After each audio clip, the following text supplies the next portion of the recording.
Captain Frank Miller stood at the viewport of the research vessel Horizon, watching as the massive space station of the Galactic Council grew larger against the starfield. The blue-white glow of the station's engines created a halo effect that reminded him of pictures of Earth from orbit. After 3 years of negotiations, humanity had finally earned a seat at the table among the stars. 5 minutes until docking, Captain, said Lieutenant Gary Ward from the pilot's console. Thank you, Lieutenant, Miller replied, straightening his uniform. He was a tall man with broad shoulders and a neatly trimmed beard that was starting to show gray. 20 years in space had hardened his features, but had done nothing to dim the curiosity in his eyes. The diplomatic team gathered in the airlock chamber. Dr. Lisa Brown, their xenobiologist, Commander Joe Phillips, security chief, and Diane Kelly, communications specialist. They represented the best Earth had to offer to the interstellar community. Remember, Miller told his team, we're the newcomers here. Some of these species have been part of the Council for thousands of years. We're here to learn and establish trade routes, not make waves. Kelly nodded, her red hair bobbing with the movement. Intelligence suggests the Council is unusually willing to grant us access to the Orion trade corridors. That's restricted space for most junior members. Maybe they like us, Phillips said with a grin that didn't reach his eyes. The docking procedure completed with a soft thud and hiss of equalizing pressure. When the doors slid open, they were greeted by a delegation of 5 different alien species, led by Zarax, the Council secretary. Zarax was tall, nearly 7 feet, with a slender body that seemed almost too fragile to support itself. His skin was pale blue with iridescent patches that shifted color when he moved. 4 large black eyes blinked independently as he extended 3 of his 4 arms in the universal gesture of peaceful greeting. Captain Miller, we welcome humanity's representatives to Central Station, Zarax said, his voice melodic through the translation device. The Council awaits your presentation. The human team followed their escorts through wide corridors filled with beings of all shapes and sizes.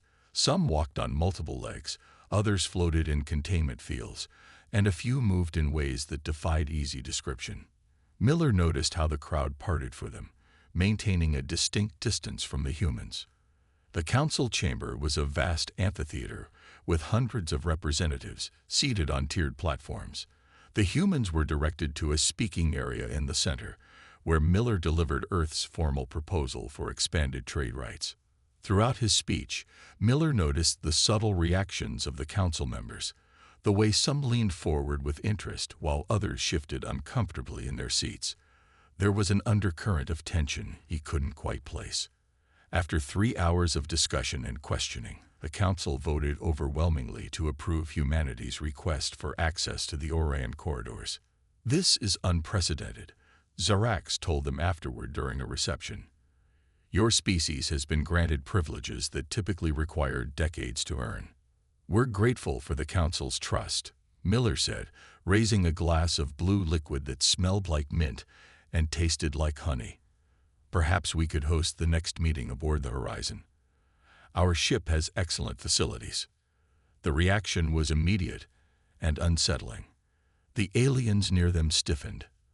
A reptilian diplomat dropped her drink. Zarax's skin patches flashed rapidly between colors. That would be problematic, Zarax said carefully. There are compatibility issues with human vessels that make them unsuitable for most council species. What kind of issues? Miller asked. We can adjust atmospheric conditions, gravity, temperature. It is more complex than environmental factors, Zarax interrupted, his tone final. Perhaps in time, we can discuss this further. For now, we must respect certain limitations. Later, as they returned to the Horizon, Phillips voiced what they were all thinking. Did you notice how none of them have ever set foot on our ships? They've invited us onto theirs plenty of times, but always find excuses when we return the offer. Miller nodded slowly. And it's not just the council. Remember the vendor and trade delegation last month? They conducted the entire negotiation from their shuttle rather than come aboard. "Something's going on," Kelly said, "and I intend to find out what it is." 2 weeks after the council meeting, Diane Kelly sat in her quarters aboard the Horizon, surrounded by holographic displays. Her eyes were tired from hours of reviewing records, but she couldn't stop. The pattern was too important to ignore. "Computer, show me all instances of alien officials declining invitations to board human vessels in the past 5 years," she said, pushing her red hair behind her ears. The displays reshuffled, presenting a timeline that glowed blue in the dimly lit room. There were hundreds of instances, starting from humanity's very first contact with alien life. Kelly took a sip of cold coffee and frowned. Now filter by species type. The data reorganized. Every known spacefaring species had the same behavior pattern. They all found reasons not to board human ships, or if they did, they stayed for less than 15 minutes before making hasty exits. A soft chime announced someone at her door. "Come in," she called, not taking her eyes off the displays. Peter Adams, the ship's science officer, entered. He was a stocky man with kind eyes and a perpetually curious expression. "You missed dinner," he said, placing a wrapped sandwich on her desk. "Thanks," Kelly replied, finally looking up. "Peter, I found something strange. Every single alien species avoids boarding our ships. They'll invite us onto their vessels, but they won't set foot on ours for more than a few minutes." Adams unwrapped his own sandwich and took a bite. "I've noticed something similar with the vendor and science team. They were eager to share research but refused to use our labs." "Did they say why?" Kelly asked. "Just the usual vague excuses. Incompatible breathing requirements, schedule conflicts, cultural taboos about entering foreign spaces." He shrugged. "Nothing specific." Kelly gestured to her displays. "The excuses are always different, but the behavior is consistent. Something about our ships frightens them." Adams finished his sandwich and wiped his hands. "I might have something related. I've been monitoring communications between alien vessels when they're near human ships." He pulled a data chip from his pocket and inserted it into Kelly's terminal. New displays appeared, showing encrypted signal patterns. "Most of it is still locked behind encryption I can't break, but I managed to capture fragments during the Orion Trade Corridor mission last month." He pointed to a section of text. "This was sent by a Neridian vessel to a passing Venduran ship right after they scanned us." Kelly leaned forward to read the partially decrypted message. "Warning. Human vessel approaching your sector. Psychic residue detected. Dangerous levels. Avoid direct contact. Ship contaminated with." The rest was still encrypted. "Psychic residue," Kelly said. "What does that mean?" Adams shook his head. "I don't know, but I found similar terms in other partial decryptions. They consistently use words like echoes, shadows, and watchers when referring to our ships." Captain Miller's voice came over the intercom. "Senior officers to the bridge. We're receiving a priority transmission from Earth Command." Kelly and Adams exchanged looks before hurrying out of the room. On the bridge, Miller stood before the main view screen where the stern face of Admiral Kate Rogers filled the display. "Captain, your ship is being recalled to Earth immediately," Rogers said. "You're to dock at the International Space Agency headquarters in 2 days." "May I ask why, Admiral?" Miller asked, his brow furrowed. "We've received formal complaints from 3 separate alien ambassadors about your invitation to board the Horizon. Apparently, you've violated some interspecies protocol we weren't informed about." She sighed. "This isn't the first incident. The Diplomatic Corps is assembling a team to investigate why aliens are so reluctant to board human vessels." "We've been looking into that ourselves, Admiral," Miller said, nodding toward Kelly and Adams. "Good. You'll be working with Dr. Helen Cooper, our top synopsychologist. She's been tasked with solving this mystery before it affects our standing in the Galactic Council." After the transmission ended, Miller turned to his officers. "Whatever secret the aliens are keeping, it's time we found out. Kelly, Adams, compile everything you've discovered. When we reach Earth, we're going to get to the bottom of this." As the Horizon changed course for home, Kelly couldn't shake the unsettling feeling that the ship around them, the same ship they'd lived and worked on for years, held secrets they couldn't begin to imagine. Dr. Helen Cooper waited in her office at the International Space Agency headquarters, reviewing files on her tablet. The walls were lined with degrees in xenobiology, psychology, and linguistics. A large window overlooked the sprawling spaceport where the Horizon had docked 3 hours ago. She was a woman in her 50s with short gray hair and sharp eyes that missed nothing. 20 years of studying alien behavior had made her the top expert in how different species thought and communicated. A knock at her door pulled her attention away from the reports. "Come in," she called. The door opened to reveal a tall man with dark skin and a serious expression. He wore civilian clothes, but his straight posture and watchful eyes marked him as military. "Sam Jackson reporting as requested. Dr. Cooper," he said. Cooper smiled. "Thank you for coming on such short notice. Your experience with alien languages will be valuable for this investigation." Jackson nodded. "I read the brief. Aliens won't board our ships, and no one knows why." "Exactly." Cooper gestured to a chair.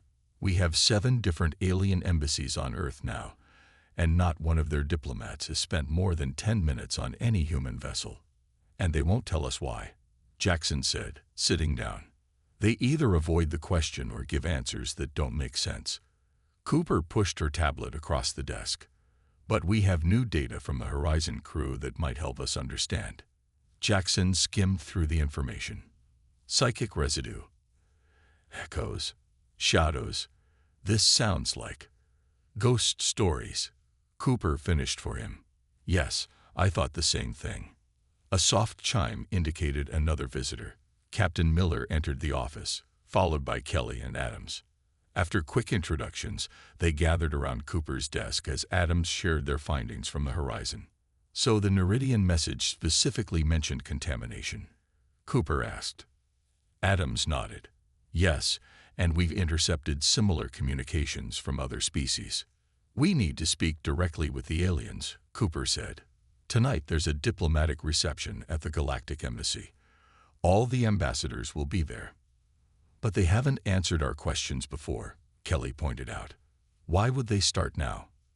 Cooper smiled. "Because we're going to use a different approach. Mr. Jackson here is fluent in 12 alien languages, including several dialects.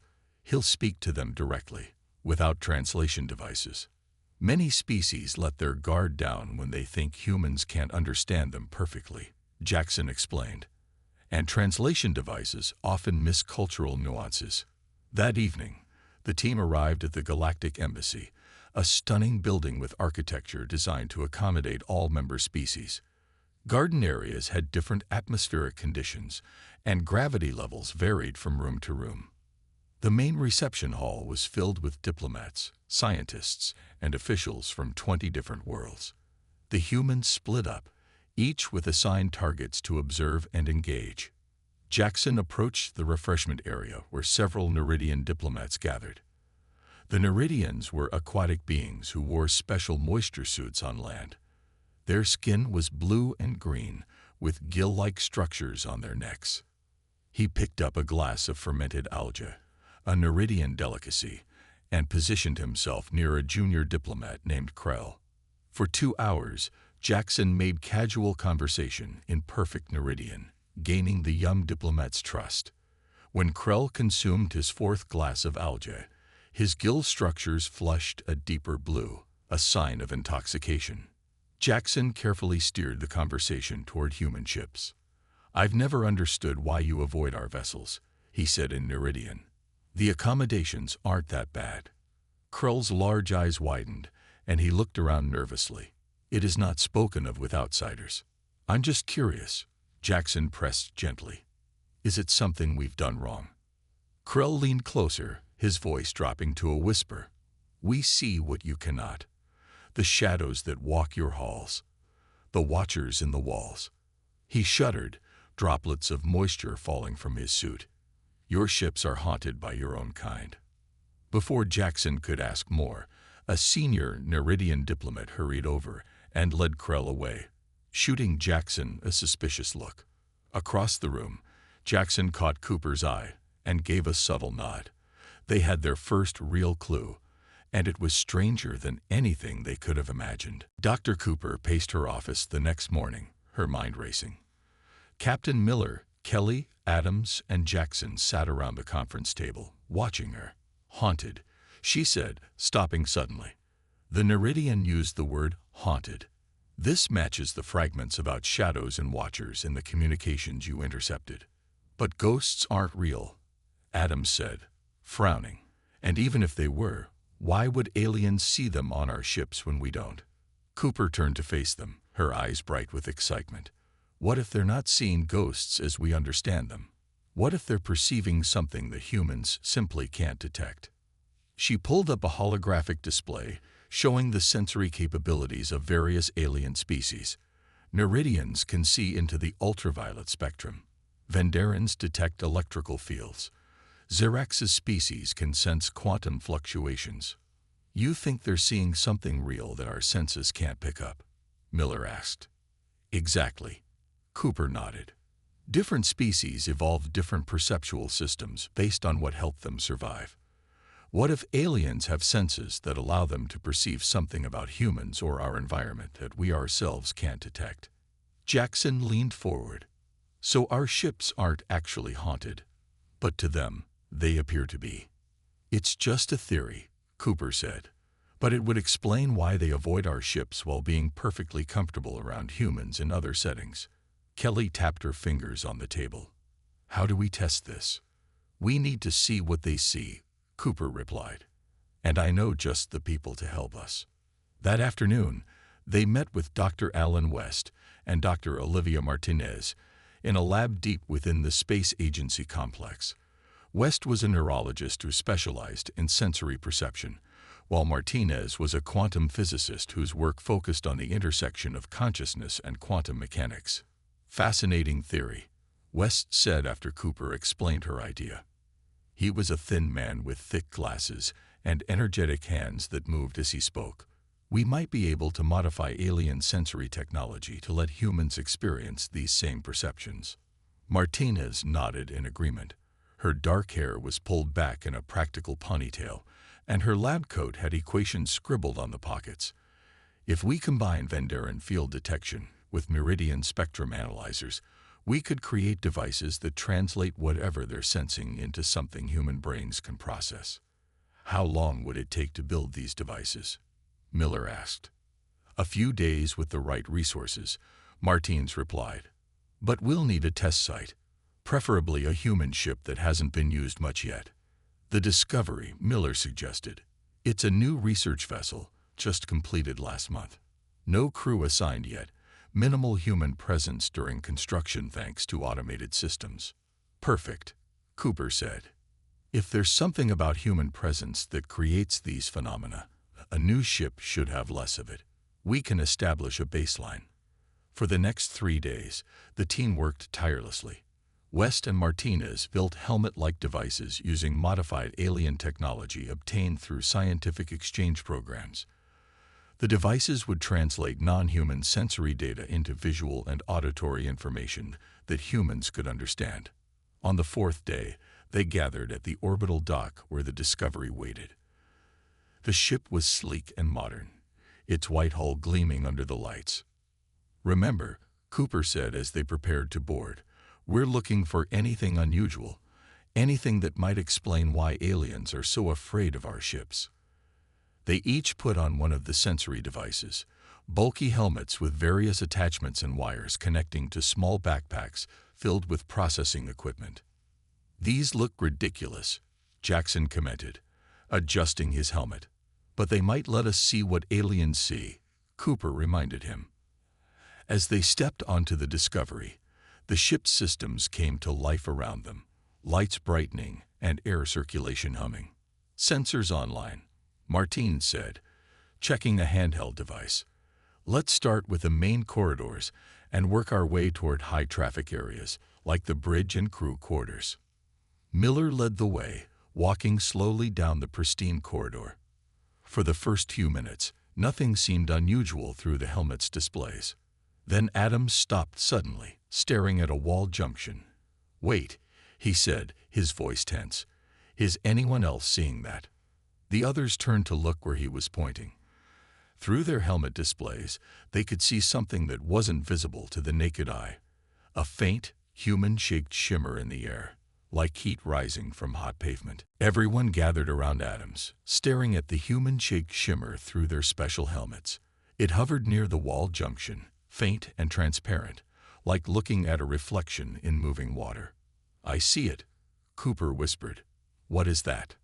Martinez approached the phenomenon slowly, scanner in hand. "It's giving off quantum readings, very unusual patterns." The shimmer moved slightly, drifting toward the ceiling before fading away completely. "It's gone," Kelly said. "Did we scare it off?" "I don't think it was aware of us," Martinez replied, studying her scanner. "The reading suggests it wasn't a conscious entity, more like an echo or imprint." They continued through the ship, now moving with greater purpose. In the crew quarters section, they found more shimmers, some just floating in place, others seeming to perform tasks like sitting at desks or checking equipment that wasn't there. "They're like recordings," West said. "Echoes of people who worked here during construction." On the bridge, the phenomenon was even stronger. Multiple human-shaped forms moved around the stations, overlapping each other, appearing and disappearing like ghosts in old stories.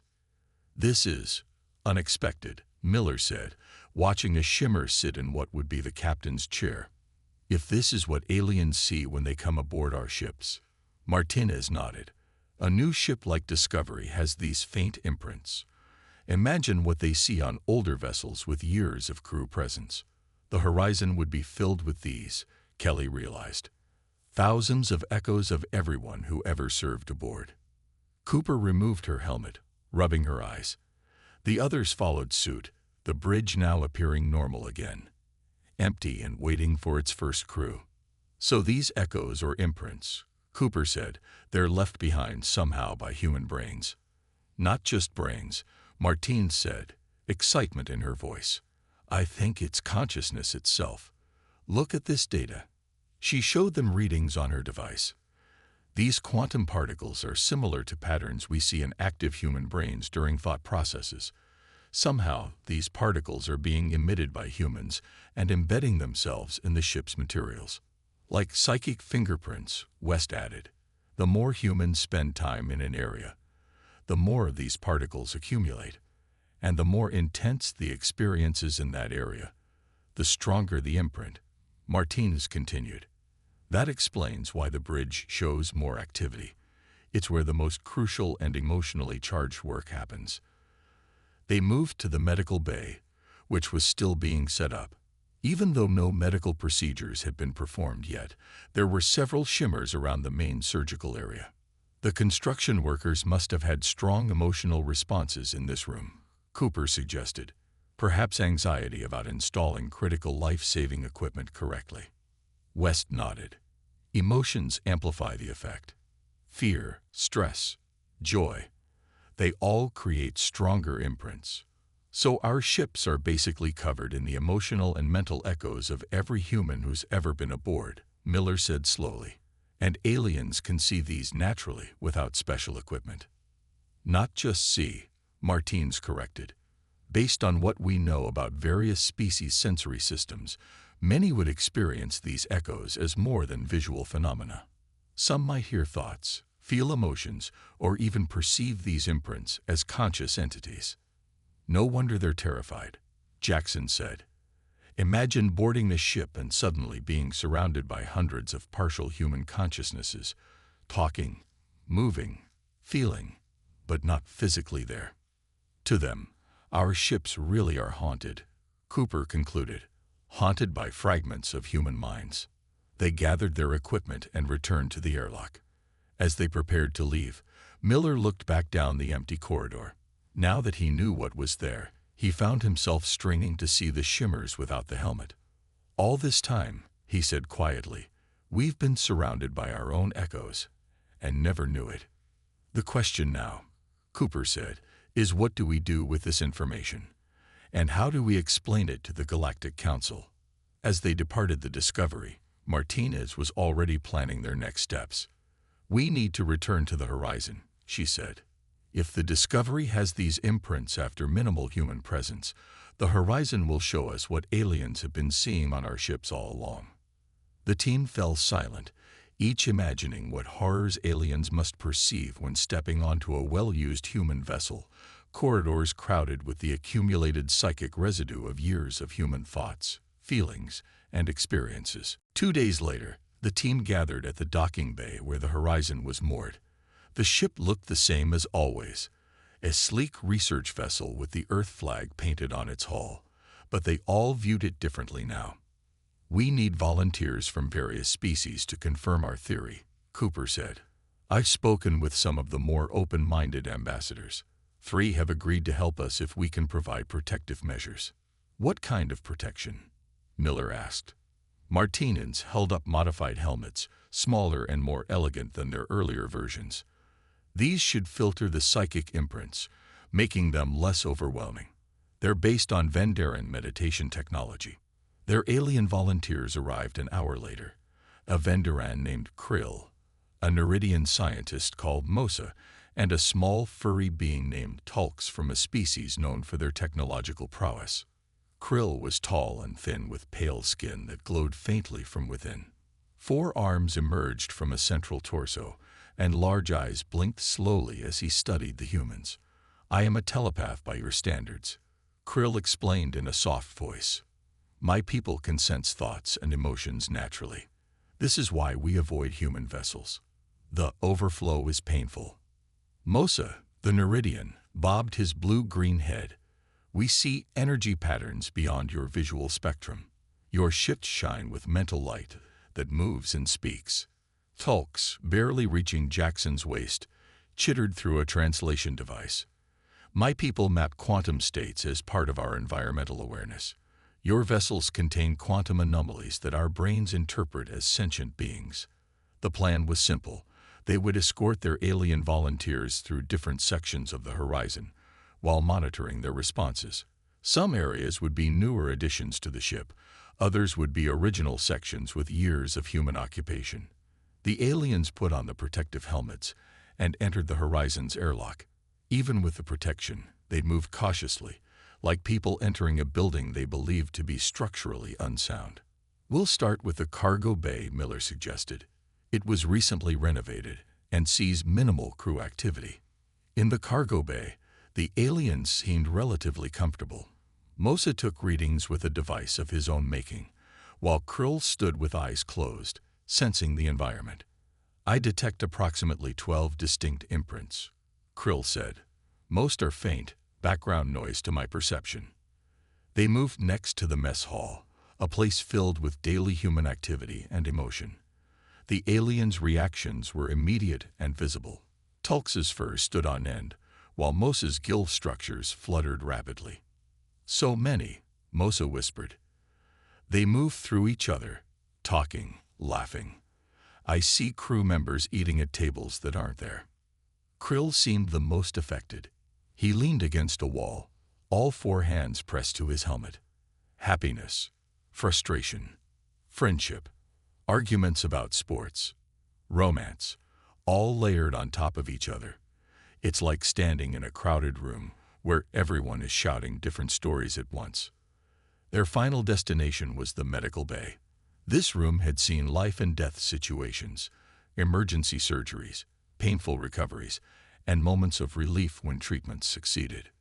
The moment they entered, Tulks made a high-pitched sound and retreated to the doorway. Mosa's skin changed color, darkening in what the humans recognized as a stress response. Krill removed his helmet, despite Martinez's warning. I need to experience this directly, he explained. Then his eyes widened, and he stood absolutely still for nearly a minute. When he finally spoke, his voice was filled with wonder. Your kind does not realize what you create. This room, it contains perfect emotional imprints of every significant event that occurred here. I can feel the surgeon's focus while saving a crew member's life, the patient's fear before losing consciousness, The joy when a treatment succeeds. The grief when one fails. He turned to the humans. It's overwhelming but extraordinary. Your ships aren't just vessels.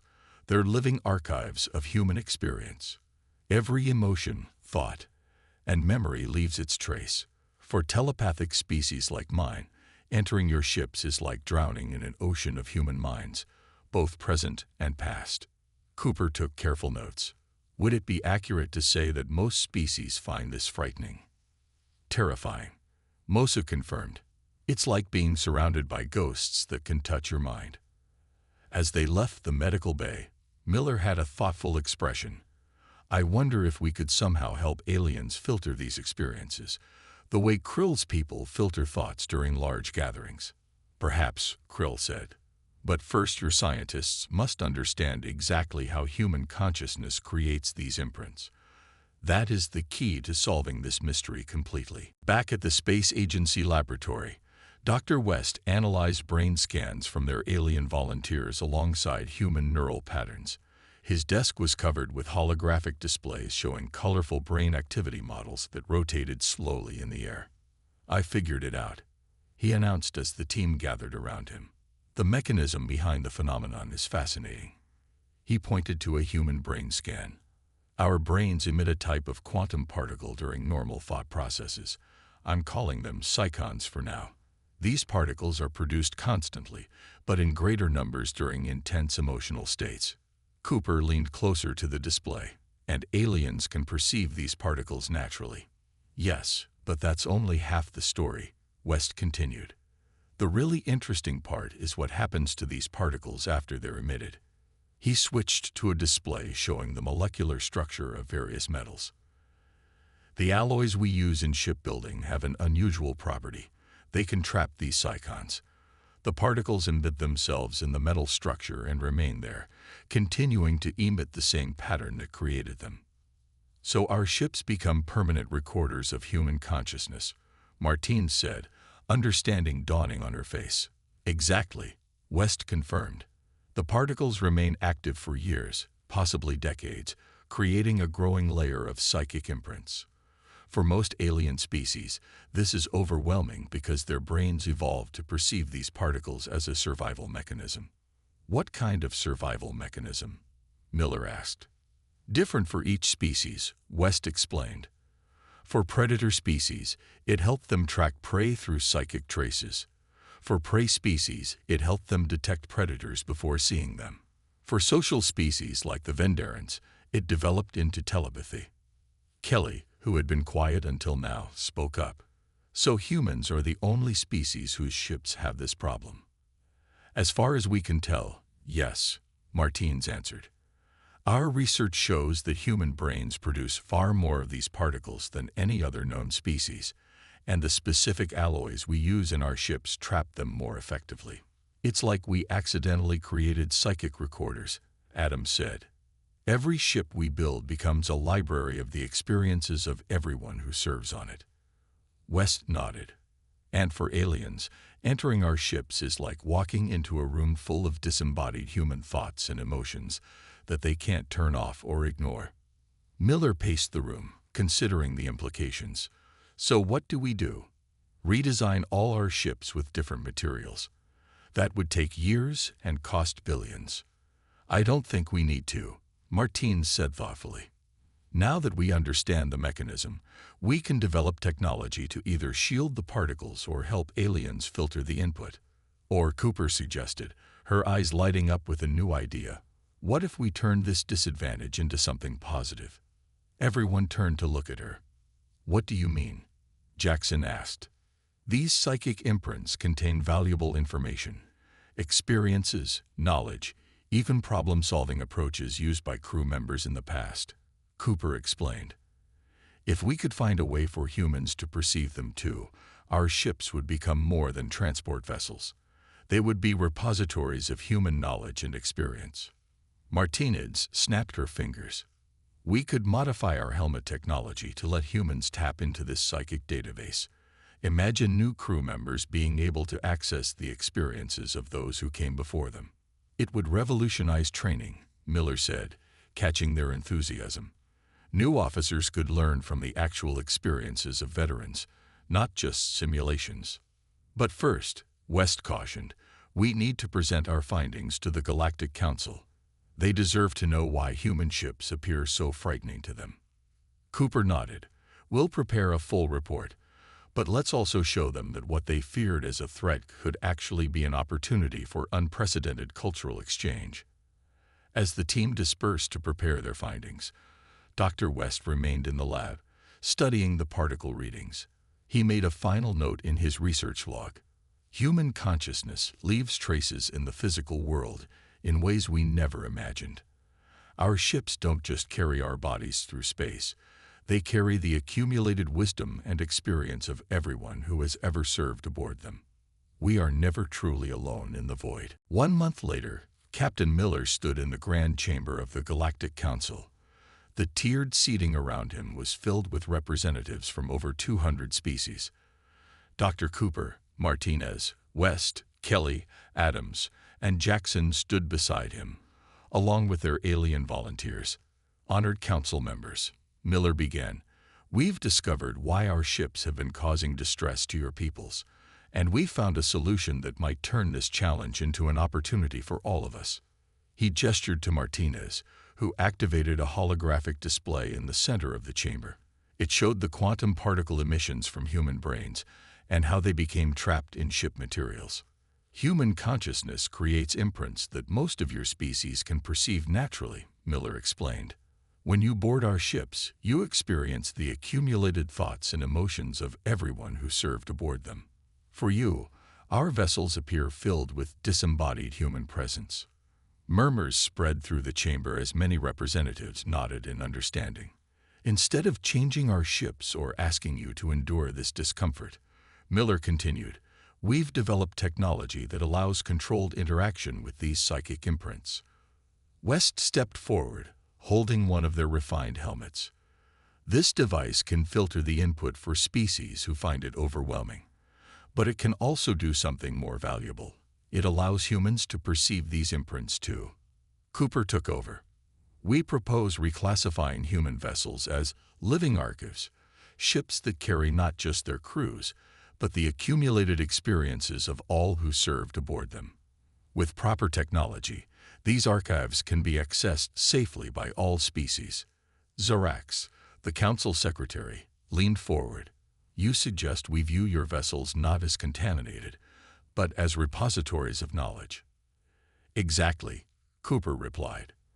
Last week, we tested this approach on the horizon. A new engineer who had never served on the ship was able to access the problem-solving methods of a previous engineer during an emergency drill. The knowledge transfer was immediate and effective.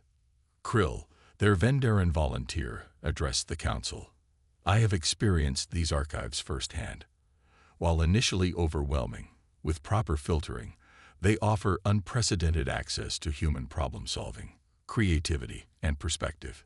This could revolutionize interspecies understanding. The council members discussed among themselves for several minutes.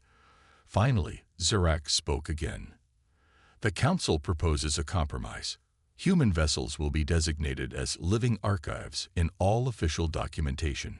Special docking procedures will be established for them at all council facilities, with appropriate warnings and available filter technology for visitors. Miller bowed slightly. We accept this designation with honor.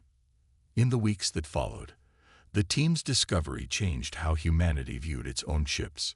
The Horizon became the first vessel formally redesigned to enhance its archival capabilities, with special rooms designed to allow safe access to the richest imprint collections. 6 months later, Miller sat in his quarters aboard the newly upgraded Horizon. A small delegation of alien scholars was due to arrive, the first official visitors seeking to study human experiences through the ship's psychic archives. Kelly entered after a brief knock. Captain, the Vendaran research team is requesting permission to board. They brought improved filter technology they want to test. Tell them we're ready to receive them, Miller replied. As Kelly turned to leave, Miller added, Oh, and Diane. The new perception helmets are working remarkably well. I spent an hour yesterday experiencing the first contact mission through Adam's memories. It's quite something to see yourself through someone else's eyes. Kelly smiled. The engineers say the ship's imprint capacity has grown by 30% since we started the archive program. Apparently, positive emotional states create stronger, more stable imprints. So the happier we are on our ships, the better they function as archives, Miller mused. That's something no one could have predicted. As the Horizon prepared to welcome its alien visitors, Miller felt a sense of pride. What had once been seen as a frightening abnormality had become humanity's unique contribution to galactic knowledge. Human ships now carried more than just people and cargo across the stars. They carried the collective experience of humanity itself, preserved in the very walls of the vessels that had always been their home among the stars. The shocking truth behind why no species dared to board human ships had become the foundation of a new era of interspecies understanding and cooperation.